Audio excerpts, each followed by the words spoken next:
मुंशी हरिप्रसाद टमटा जी ने अपने कार्यकाल में, अपने जीवन काल में जो समाज के अधिकार वंचित लोग थे उन लोगों के लिए सारी सुविधाएं जुटाई। शिक्षा की व्यवस्था की, पानी आदि की व्यवस्था की, सड़कों के निर्माण की व्यवस्था की और उनको भूमि दे करके उनके लिए जीवन यापन की सुविधा उपलब्ध कराई। तो अब हमें चाहिए कि भाई देश के अंदर, इस प्रदेश के अंदर, उत्तराखंड के अंदर कम से कम जो लोग आज भी भूमिहीन अवस्था में हैं उनको भूमि उपलब्ध कराई जाए। इस विषय पर काम होना चाहिए और साथ साथ रोजगार के अवसर उपलब्ध कराए जाएं और साथ साथ जो है जो नौकरियों में आरक्षण है उसकी व्यवस्था की जाए और जो शिक्षा की व्यवस्था है, जैसे अब वर्तमान समय में हमें ये मालूम पड़ रहा है कि भाई स्कूल बंद किए जा रहे हैं, सरकारी स्कूल बंद किए जा रहे हैं, तो उन सरकारी स्कूलों को बंद न करके उनकी व्यवस्था को सुदृढ़ करना चाहिए। उनको शिक्षा के अधिकार से वंचित करने का मतलब ये है कि राष्ट्र की मुख्य धारा में उनका विकास अवरुद्ध हो। तो पूरे समाज को एकत्रित होकर के और जो भी हमारे राजनीतिक नेतृत्व है उनको भी इस बारे में सोचना चाहिए। जब उनकी सामाजिक जागृति तभी आती है जब वो एकजुट होता है, जानकारी रखता है। तो वो 21 सूत्री ज्ञापन जो दिया गया है तो उस पर सरकार के समक्ष वो रखा तो गया है, लेकिन हमारे राजनेताओं को और समाज को संगठित होकर के सरकार से अपने संवैधानिक अधिकारों को लेना चाहिए। और सांस्कृतिक कार्यक्रम भी हुए जो सामाजिक जागरूकता के लिए आवश्यक थे और शिक्षा से संबंधित कार्यक्रम भी वहाँ पर आयोजित हुए, तो वो समाज को आगे बढ़ाने से संबंधित प्रेरणादायक कार्यक्रम थे। लेकिन जिस गरिमा से उस कार्यक्रम को किया जाना चाहिए था उस गरिमा से नहीं हो पाया, क्योंकि वहाँ पर विभिन्न संगठनों के लोग आए हुए थे। उन संगठनों को जो है एक अम्ब्रेला ऑर्गेनाइजेशन के रूप में लेकर के जो शिल्पकार समाज की समस्याएं हैं उनको फोकस किया जाना चाहिए था, लेकिन उनकी बातें नहीं सुनी गई। राजनीति की भेंट भी चढ़ गया। राजनीति के लोग आए, उन्होंने अपने अपने स्तर से बात की, लेकिन जो सामाजिक दर्द है, जो संवैधानिक व्यवस्थाएं हैं और संवैधानिक व्यवस्थाओं के तहत जो सामाजिक लोगों की ज़रूरतें थी और जैसे उत्पीड़न का जो कार्यक्रम होता है, उत्पीड़न होता है, जातीय उत्पीड़न होता है, उस पर फोकस किया जाना चाहिए था।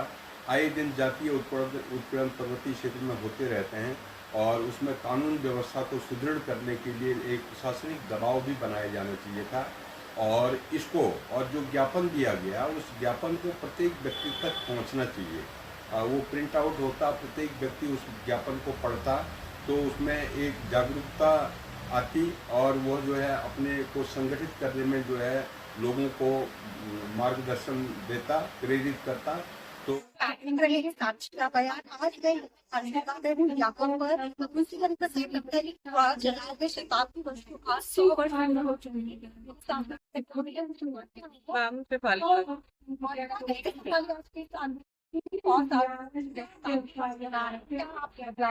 मैं पहले तो ये बताना चाहूंगी कि मैं लीड पर होती हूँ और मैं लीड परिवार में आने का मुझे सौभाग्य मिला। पहले बहुत ज्यादा बेस्ट मानती हूँ कि मैं उनके परिवार की बहू हूँ और साथ में जो कार्यक्रम चल रहा है, उन्होंने जो इनिशिएटिव लिए हैं अपनी हमारी सोसाइटी को बढ़ाने के लिए, मैं यूथ से यही चीज कहूंगी कि आगे उस चीज को और फुली एफर्ट के साथ प्रेरित करें और आगे इस चीज को बढ़ाया जाए और हम अपनी कम्युनिटी के लोगों को चीज और सपोर्ट करें।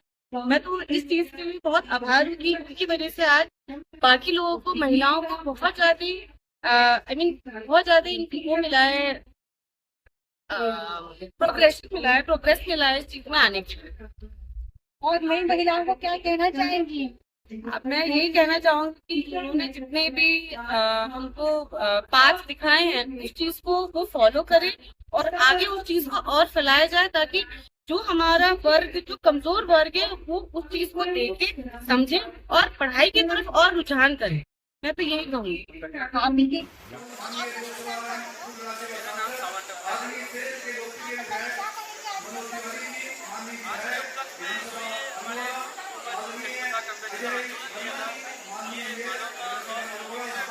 मानव अधिकार है, उसका पहला सम्मेलन इसको हम कह सकते हैं। सकते हैं। और ये जो है आज इसके बाद ही सभी लोगों ने आगे समय मानवाधिकार की बात आई, लेकिन वो एक पता कर मैंने मानवाधिकार की बात 1925 में ही करनी थी। 1925 में की शुरुआत करनी थी। आज तक इसीलिए गत कहीं भेदभाव होते थे, आज आगे जा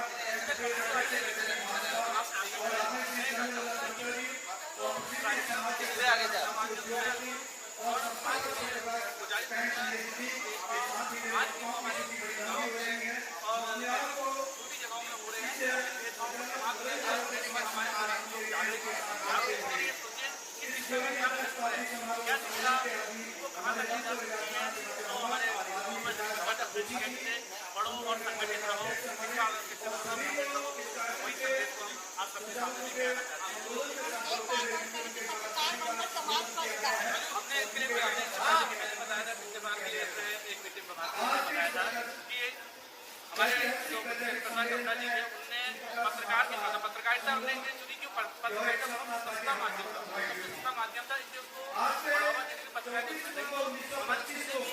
बुक्स लिखी जाती है, किताबें लिखी जाती है, काम लिखे जाते हैं, छोटी छोटी बातें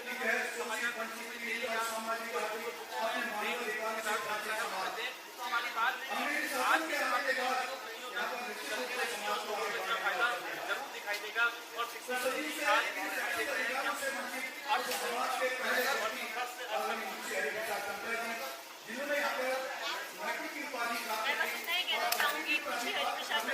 अमर रहे।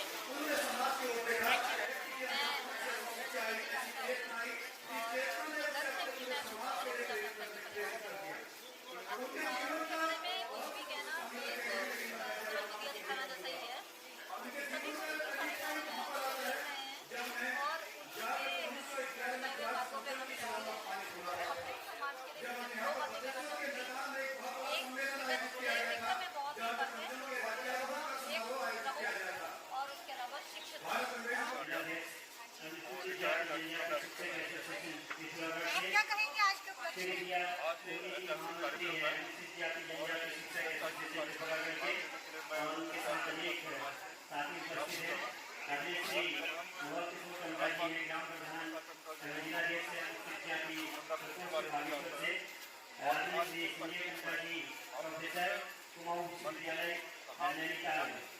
और उसके साथ ही और इंडिया फेडरेशन देहरादून साथ ही हमारे बीच में क्षेत्र से अनेक सामाजिक साथी यहाँ पर उपस्थित हैं, जिनमें श्री इंडिया जनता जी हैं, पुरस्कार प्राप्त हैं, अध्यापिका श्रीमती गंगा आर्या है, श्री रविंद्र जी हैं, श्री सुरेश गुप्ता जी हैं, अम्बेडकर समिति के अध्यक्ष हैं, श्री हरि प्रसाद जी हैं, पूर्व प्रधानाचार्य, श्री विद्या प्रसाद तमता जी है, रिटायर्ड देवलिंग, श्री मनीष प्रसाद जी हैं। यहाँ पर दिल से हार्दिक स्वागत करता हूँ। शताब्दी वर्ष 1925 योगीडाना या अल्मोड़ा शहर से 2 किलोमीटर दूर एक पहाड़ी में है। वहाँ पर 1925 को 24 और 25 सितंबर को एक बृहद प्रकाश सम्मेलन का आयोजन किया गया, जिसमें श्री हरिप्रसाद जी इसके अध्यक्ष हुए। उनका जो कार्यक्रम के प्रारंभ हुआ 1911 को, जब जॉन पंचम अल्मोड़ा आगमन कर बद्रीनाथ मंदिर के पास एक ग्राउंड में उनका पंचम जी का स्वागत कार्यक्रम चल रहा था। श्री हरिप्रसाद जी के मामा माननीय कृष्णचंद टमटा एक अल्मोड़े के वस्त्र के व्यापारी थे। उस समारोह में उनके द्वारा काफ़ी वस्तु समारोह को साज सज्जा के लिए दिया गया था। जब समारोह में उनके समारोह में जब मुंशी हरिप्रसाद जी टमटा जी और उनके मामा कृष्णचंद टमटा जी जब समारोह में पहुंचे तो जातिवादी लोगों ने उनका अपमान कर उनको कुर्सी में बैठने के लिए दुखी किया। इसलिए वो बहुत दुखी हो गए। वो वो अपने आप में बहुत दुखी हुए, बहुत चिंतित हुए कि अगर मैं इस जंगल में पढ़ा लिखा इतना कुछ होने के बाद मेरे साथ भी इस प्रकार की व्यवस्था हुई है तो मेरा समाज की क्या हालत हो। तो इसलिए उन्होंने उस दिन प्रण किया कि मैं अपने समाज को जगाने के लिए